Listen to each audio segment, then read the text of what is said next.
Ever find yourself mesmerized by scuba divers, effortlessly gliding through the water? It's like they've unlocked a secret world. Totally. And today, we are unlocking a secret, well, the secret of how they breathe down there. The magic of scuba gear? Exactly. We're diving deep, pun intended, into the mechanics of regulators using excerpts from a scuba diving manual I found. Ready to geek out a little. Always up for a deep dive. Right. Especially on something we often take for granted. Right, like we slap on the gear and go, but those regulators are pretty ingenious when you think about it. Absolutely. Essential pieces of engineering. So let's jump right in with something the manual emphasizes, breathing. Yes. Seems obvious, right? But it specifically talks about slow, deep breaths through the regulator mouthpiece. Why is that so crucial underwater? It all boils down to carbon dioxide, or CO2. Okay, how so? Well, picture this. You're underwater, something unexpected happens. Maybe a curious fish gets a little too close. What's your gut reaction? Probably to hold my breath or breathe really fast. Exactly. Our natural instinct when we panic, even on land, is to take those short, rapid breaths. But here's the thing. Underwater, those rapid breaths don't expel CO2 efficiently. So it builds up. Exactly. And that buildup actually triggers our body's out-of-breath signal even sooner, Yeah. making us feel even more panicked. Wow, so it's a vicious cycle. It can be. That's why the manual stresses those slow, deep breaths. It not only helps you conserve air, but also tricks your body into feeling calmer. So it's like a mental hack, too. In a way, yeah, it's all Yeah. about controlling that physiological response. Fascinating. Now, the manual also mentions something else I've always wondered about. The air tasting dry. You're the diving expert. Have you experienced that? Oh, absolutely, it's super common. Is it just me, or is it like weirdly unpleasant? It's not just you, it's because the air in the tank is specially filtered to remove moisture. Makes sense. Wouldn't want condensation in there. Exactly. But yeah, it does make the air drier than what we're used to topside. So what can you do about it? Anything. Some divers use those special mouthwashes made for dry mouth, or some even take a quick sip of water between dives. But honestly, most of us get used to it after a while. Small price to pay for underwater adventures, I guess. Speaking of things that can go wrong, this manual doesn't sugarcoat it.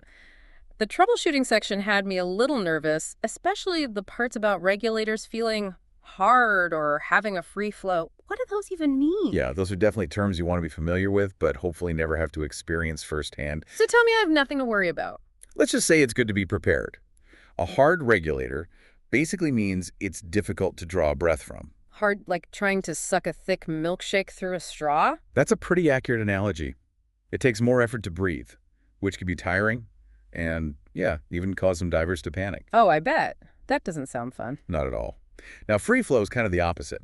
It's when air is constantly escaping from the mouthpiece, wasting your air supply. Like a faucet that won't shut off. Exactly. Except this faucet is connected to your life support system.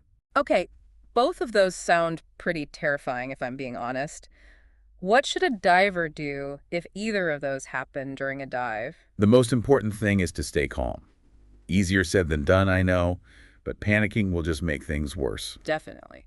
The manual does mention a few temporary fixes, like turning the mouthpiece downward can sometimes stop a free flow, but the main takeaway is don't try to fix it yourself down there. Makes sense. Signal your dive buddy immediately. That's what they're there for. And ascend slowly. Never hold your breath. It all comes back to teamwork. Having a reliable buddy is crucial. Couldn't agree more. That's why we do those buddy checks before every dive. Exactly. Now let's talk about something I've always been curious about, the quality of regulators. Like, do certain brands or types perform better than others? You know, that's a question I get a lot, and there's a surprising answer in this manual.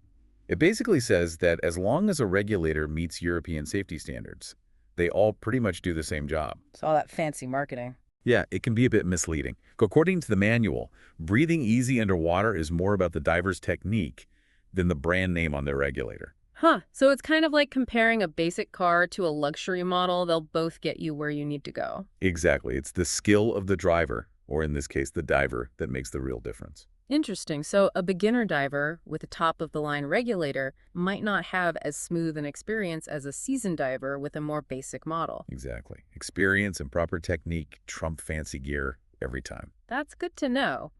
Now, the manual does touch upon different regulator designs, like piston versus diaphragm mechanisms. Is there a big difference between those? They both do the same thing, reduce tank pressure for us to breathe, but they go about it differently.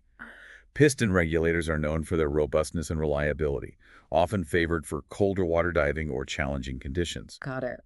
Diaphragm regulators, on the other hand, are known for their sensitivity and ease of breathing, often a favorite among new divers or those who want the most comfortable breathing experience possible. So there's some nuance within the standardization. Exactly.